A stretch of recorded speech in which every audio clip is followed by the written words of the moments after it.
Bon, eh ben ça va pas être la vidéo la plus marrante de la chaîne, mais c'est parti. Allez. Bonjour à toutes et à tous, bienvenue à vous dans cette vidéo. Alors c'est une vidéo qui est un petit peu différente de ce qu'on fait habituellement, parce que d'habitude vous savez que je fais des vidéos plutôt écrites, et là en l'occurrence, même si ça m'arrive parfois, ça va être une vidéo plutôt improvisée, où je vais tout simplement vous parler un peu de mon début d'année, qui a été un petit peu compliqué. Donc pour le coup, cette vidéo, elle a pas du tout pour but de faire vraiment un max de vues, hein. Clairement, c'est pas du tout pour ça que je la fais. C'est surtout parce que je pense que c'est important aussi de vous expliquer un petit peu ce qui s'est passé, pour que vous puissiez vous-même ensuite comprendre un petit peu pourquoi il n'y a pas eu beaucoup de vidéos sur la chaîne dernièrement, en ce début d'année. Comprendre pourquoi aussi je ne vais pas sortir la vidéo bilan 2025 plutôt, et projet 2026, parce que à la base, je l'avais tournée cette vidéo, je l'avais faite, elle était dans la boîte, j'étais en train de commencer à la monter, etc. Et du jour au lendemain, plus rien, silence radio, j'ai pu publier du tout sur les réseaux, juste un peu sur Instagram, mais je publiais vraiment plus rien du tout. Il y avait les publications TikTok qui étaient déjà programmées, qui ont continué de se sortir toutes seules en fait, parce que bah voilà, je les avais programmées, j'en avais fait 20 d'avance, donc elles sont sorties un peu toutes seules. Mais sinon, j'ai plus rien fait depuis quelques semaines maintenant, et bah, je vais vous expliquer pourquoi. C'est parce que j'ai eu un mois de janvier complètement pourri. Ceux qui me suivent sur Instagram sont déjà au courant normalement, en tout cas la plupart, j'espère, je pense en tout cas, parce que j'avais fait une story pour l'expliquer vite fait au moment où c'est arrivé, mais j'ai fait un burn-out, voilà, tout simplement, hein, mais allons-y franchement, hein, arrêtons de tourner autour du pot. En fait, dans la vidéo bilan 2025, projet 2026, je vous expliquais un petit peu que j'avais eu une année 2025 qui avait été un peu éprouvante et extrêmement fatigante, principalement sur la partie septembre jusqu'à décembre. Parce qu'en fait, entre la partie septembre jusqu'à décembre, pour vous donner un ordre d'idée, j'ai eu énormément de travail, tout simplement, hein. J'ai eu une période où j'ai connu un travail vraiment extrêmement intense, de part, je peux vous expliquer, hein, tout simplement, je vais vous dire pourquoi, mais en gros, déjà de base, faut savoir que je suis quelqu'un qui suis un peu anxieux de base, hein.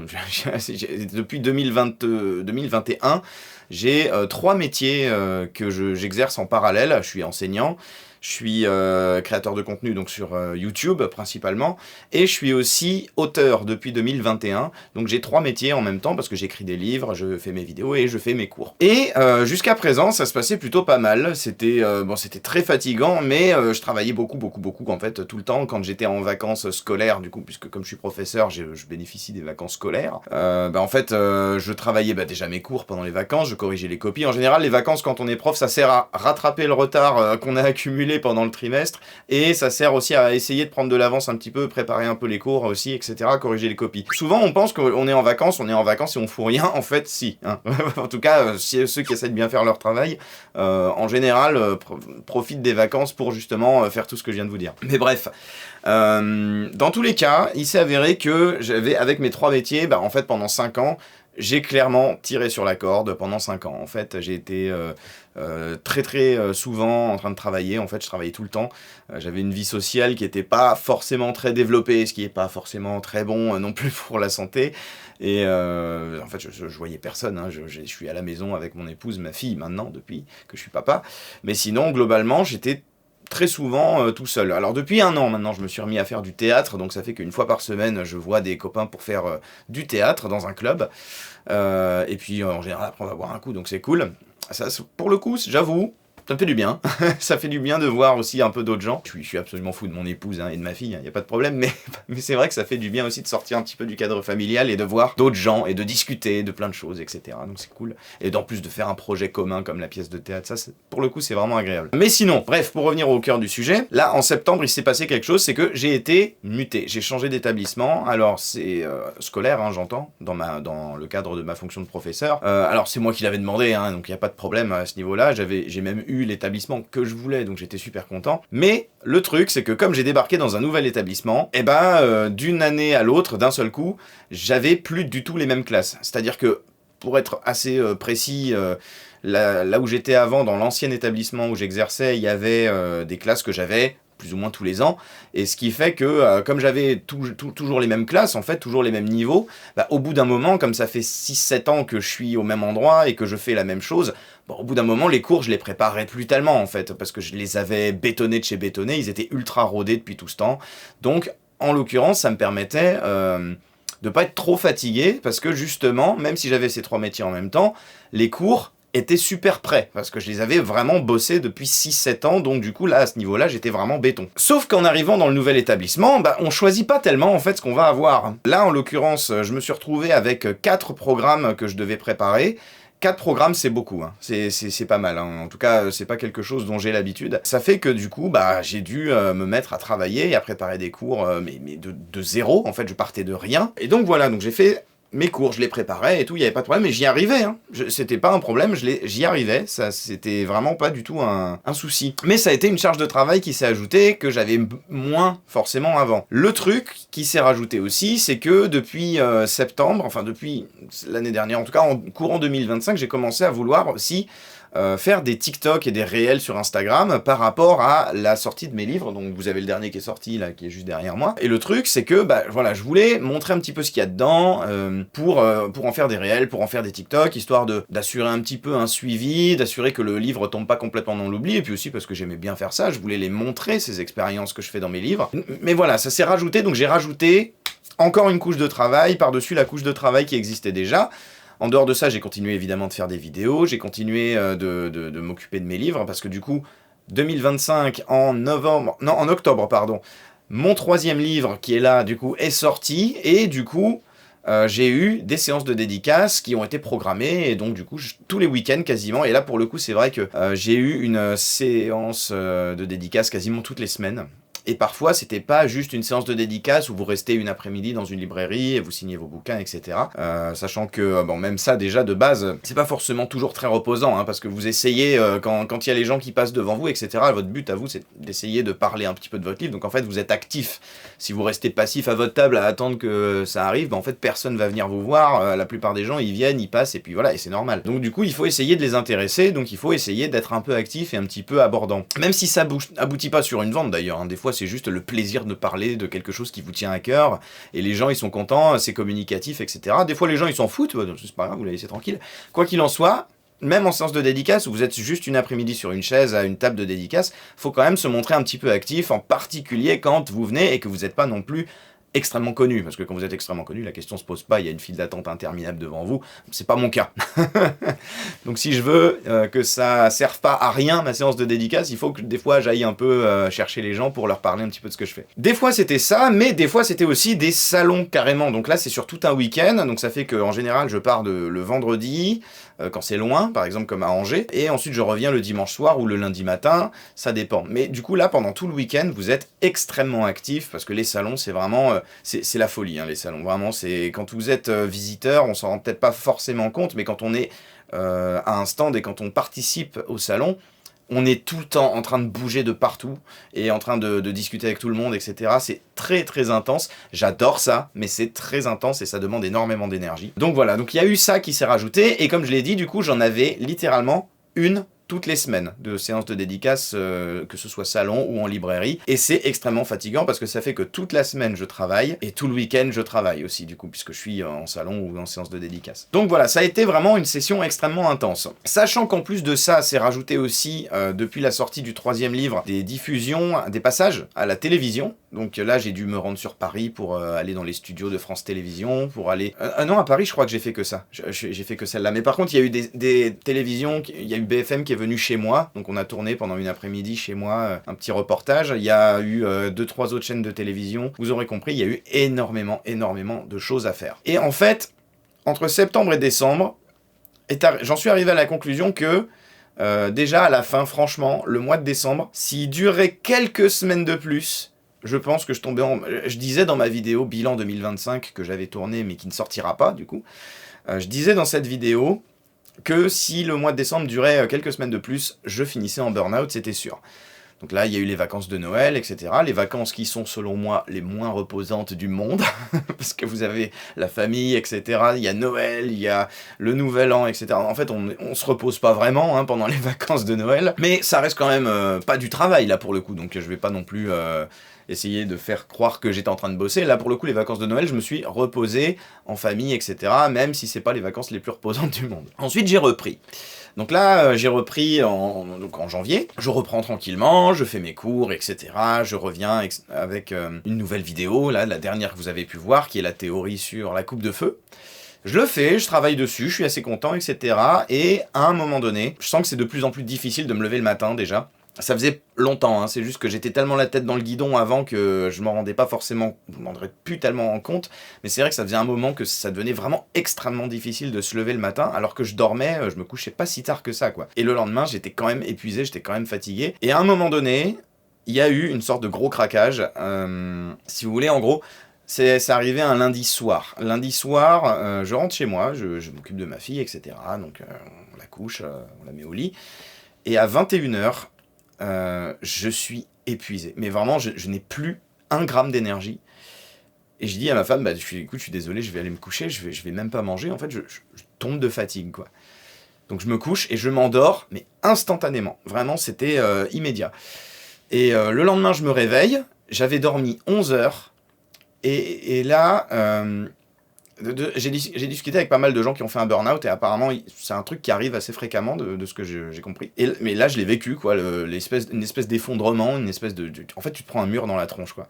C'est-à-dire que je me réveille et dès que je me réveille je sais que ça va pas être possible. J'ai immédiatement conscientisé le fait que je vais pas réussir à me lever. Je mets une demi-heure avant de réussir à sortir du lit. Je descends, je me prépare un petit déj, mais c'est vraiment difficile en fait à expliquer, mais c'est-à-dire que vous envoyez le signal à votre corps qu'il est temps de se lever, il faut y aller, et vraiment le corps ne répond pas. C'est-à-dire que vous voulez bouger les bras, vos bras ne bougent plus. C'est vraiment ce que ça m'a fait à moi pour le coup. Je voulais me lever parce que je savais que c'était l'heure d'y aller, mais mon corps ne voulait pas se lever.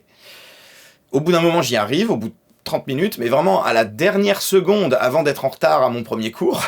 Et donc je me lève et tout, je me prépare un petit déj, et il n'y a rien qui passe. C'est vraiment un moment où je n'arrive pas à manger. Et là, ma femme, elle me regarde, elle me dit « mais n'y va pas ». Et en fait, elle m'a expliqué, ça fait 10 minutes que t'es comme ça, à regarder dans le vide, et que tu fais rien. Et je m'en étais même pas rendu compte. C'est-à-dire que j'étais quasiment retombé dans un état de sommeil, peut-être, je sais pas, mais c'est-à-dire que moi, je m'étais pas rendu compte que ça faisait 10 minutes que je regardais fixement dans le vide et que je faisais rien. J'étais en train de manger un kiwi, donc j'avais mon bout de kiwi et ma cuillère dans la main, comme ça, et je bougeais pas et je regardais dans le vide. Et ma femme, après, me dit que ça faisait quand même très très longtemps qu'elle voyait les signes arriver, que ça... Bah, moi-même, c'est quelque chose que je voyais venir aussi.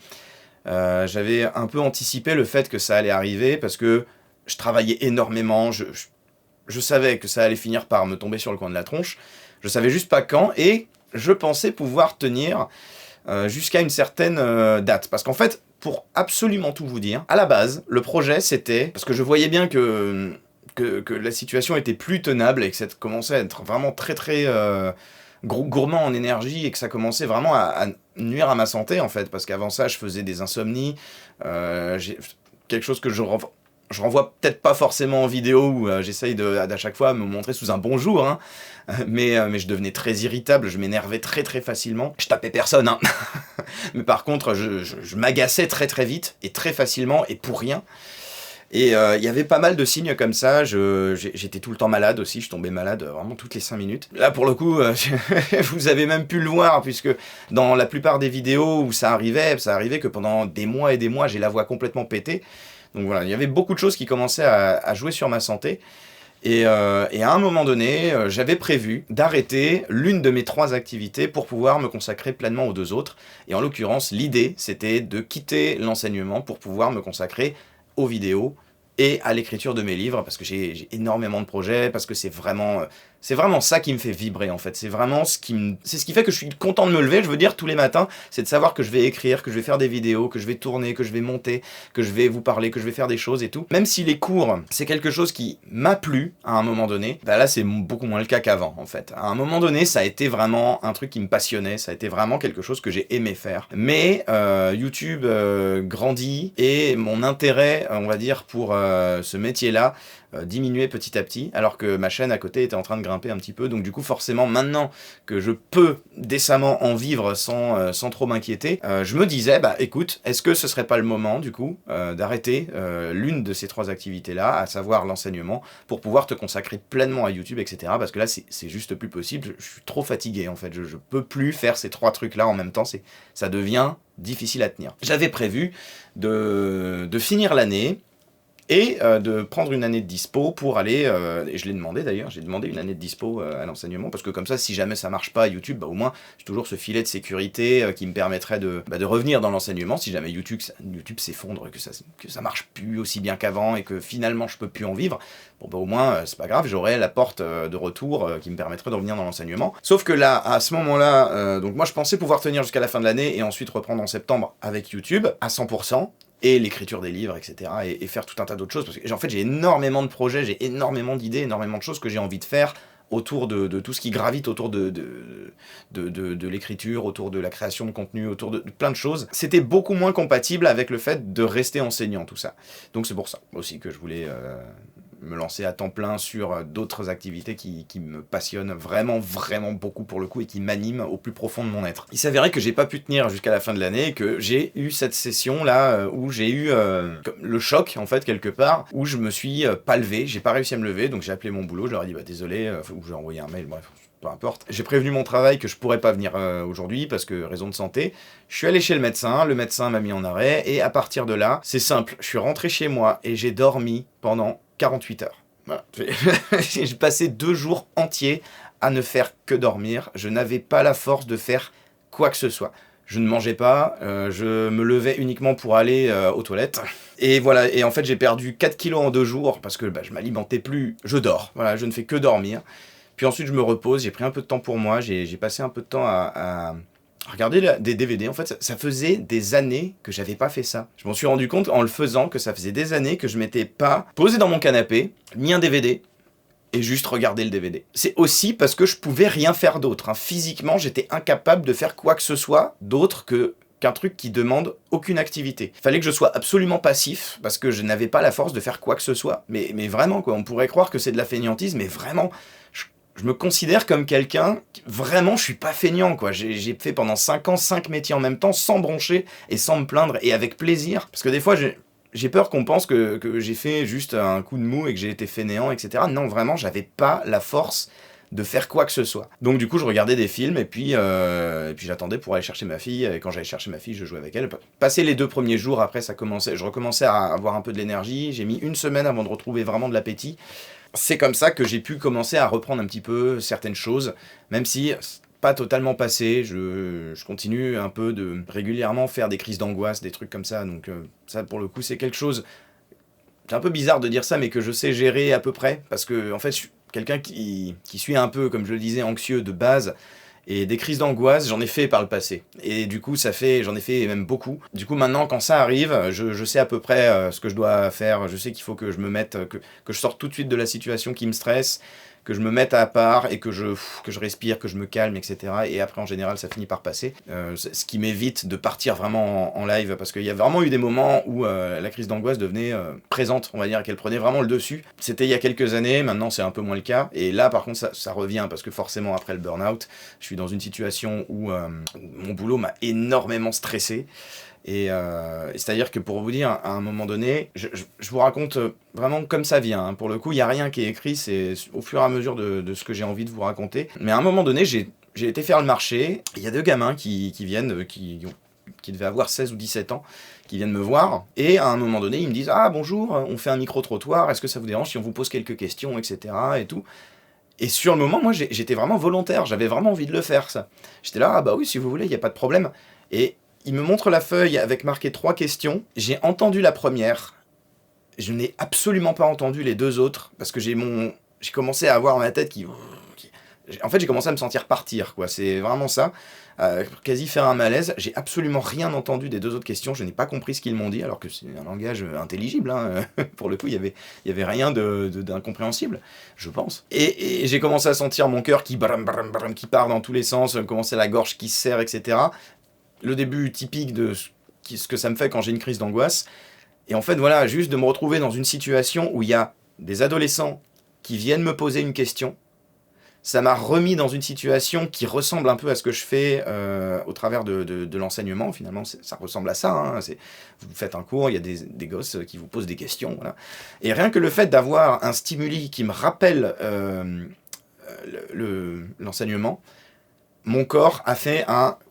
On s'éteint, et il m'a dit barre-toi, c'est dangereux, on s'enfuit. Donc là bon au final j'ai trouvé une petite excuse pour me faufiler, pour désolé je sais pas trop, j'aurais dit, bon, désolé, ça me parle pas trop, en fait, je connais pas trop ces sujets-là, je peux pas vous dire. C'était sur les maisons connectées, je crois. Oui, c'était ça même. Je sais pas pourquoi je dis je crois, parce que c'est sûr que c'était ça, parce que c'est de ça que parlait leur première question. Mais bon, en vrai, j'y connais pas plus que ça non plus, mais là, j'ai vraiment, je savais qu'il fallait que j'aille juste me sortir de cette situation, parce que je commençais à sentir que ça n'allait pas, quoi. Mais voilà, pour vous dire que ça c'était la première semaine, c'est pas encore réglé, c'est pas encore totalement réglé, je sens que c'est encore un petit peu éprouvant pour moi hein, de penser à ça, de penser au boulot, de penser à toutes sortes de choses liées à ce métier-là. Donc du coup, il s'avérait que là, pour le coup, ma décision est assez irrévocable. Et en fait, même au niveau des vidéos, c'était compliqué à gérer, parce que même les vidéos, en fait, j'avais pas la force de venir dans mon bureau, de me mettre à ma table de montage et de faire du montage. En fait, là, c'est la première vidéo que je tourne et que vous voyez. Ça fait des semaines et des semaines et des semaines que je n'ai pas touché une caméra et que j'ai pas touché un micro parce que tout simplement j'avais pas la force de le faire et peut-être aussi pour être sincère parce que je savais que la première vidéo que je devrais faire ce serait celle que je suis en train de tourner en ce moment et quelque part ça me pesait un peu aussi de la faire, ça me faisait un peu peur peut-être quelque part. Voilà. Donc j'ai fait un burn-out. Bref, voilà, tout ça pour en venir à ce point-là. J'ai fait un burn-out et là, je commence un petit peu à aller mieux. Je peux commencer à refaire des vidéos. Je suis dans l'écriture de 2 là que je vais pas tarder à tourner, à monter, puis je vous les posterai au fur et à mesure quand elles seront prêtes. On va essayer de reprendre un rythme à peu près normal. En tout cas, je vais y aller doucement, mais je vais essayer de commencer à reprendre un rythme à peu près normal. Le but, c'est vraiment pas de retomber en burn-out et d'en refaire un peut-être pire la prochaine fois que je me remets à travailler avec beaucoup d'intensité. Donc du coup, l'idée, ça va être de reprendre un petit peu en douceur. Et ça m'a amené du coup à la décision qui est de réellement essayer, cette fois-ci, de devenir youtubeur à temps plein, de quitter vraiment la partie qui me stresse le plus en fait actuellement maintenant, hein, on en est là, hein. De retrouver un petit équilibre un petit peu personnel, normal, parce que, comme je le disais au début de la vidéo, le fait d'avoir ces 3 boulots en même temps, ça fait que vraiment, je voyais plus personne, je sortais plus, même la famille, c'est compliqué de toujours les voir. Enfin voilà, j'aimerais bien retrouver un équilibre un petit peu plus sain à ce niveau-là, avoir un rapport au travail un petit peu plus sain aussi, parce que le fait de travailler vraiment H24, parce que vraiment je travaillais du matin jusqu'au soir, après le soir je m'occupe de la petite, et puis j'allais faire la cuisine, et puis ensuite boum, dodo. Vraiment c'était ça, bon, ma vie hein, juste avant, donc juste avant mon burn-out, c'était ça. Et ça m'allait, en fait, j'étais tellement la tête dans le guidon que ça m'allait. Mais là, du coup, l'idée, c'est, en termes de projet pour 2026, c'est de réussir à devenir youtubeur à temps plein et d'écrire aussi, de continuer l'écriture de mes livres, etc. Parce que j'ai d'autres idées, d'autres projets que j'aimerais bien porter. Et à partir de septembre, faire ça complètement pour ensuite avoir un petit peu plus...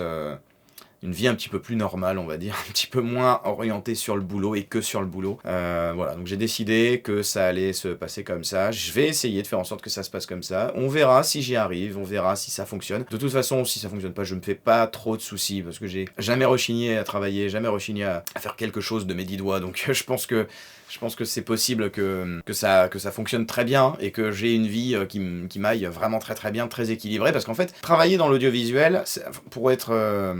encore plus loin dans mon enfance, etc. Ça a toujours été mon rêve, en fait, quelque part. Ça a été vraiment quelque chose que je voulais faire depuis toujours. Et quand j'ai commencé à faire des études de physique-chimie, à la base, c'était parce que je voulais travailler dans le cinéma. Et du coup, j'ai commencé à étudier la physique parce que je voulais devenir ingénieur du son, par exemple. Voilà, donc vous voyez, c'est des choses comme ça. Donc, quelque part, on revient à nos premiers amours. Hein. Voilà, donc c'est un peu le projet, c'est un peu ce qui est prévu.